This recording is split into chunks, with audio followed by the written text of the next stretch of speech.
পৃথিবীতে ৮০০ কোটি মানুষ থাকা সত্ত্বেও আমরা দিন শেষে একটা মানুষের অভাব বোধ করি। একটা মানুষের জন্য হাহাকার করি।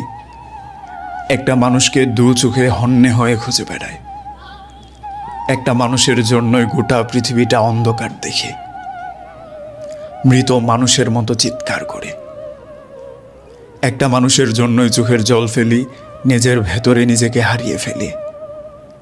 কেবল একটা মানুষের জন্য আমরা অজস্র বৎসর ধরে অপেক্ষা করি। শেষ দিন অবধি অপেক্ষা করব বলে নিজের কাছেই নিজে প্রতিজ্ঞা করি।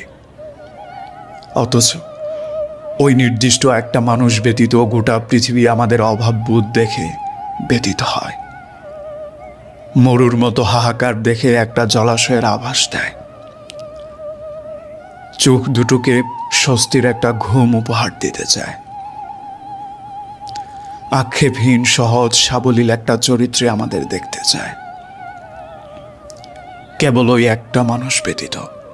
তবে মনের চাওয়া পাওয়ার কাছে আমরা যে বড্ড বেশি অসহায়।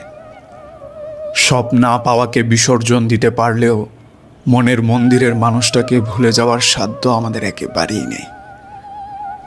ব্যস্ত নগরীর কোলাহল, স্বচ্ছ কাছের মতো কর্পোরেট জীবন, রঙিন আলো, সব কিছু শান্ত হয়ে যখন গভীর রাত হয়,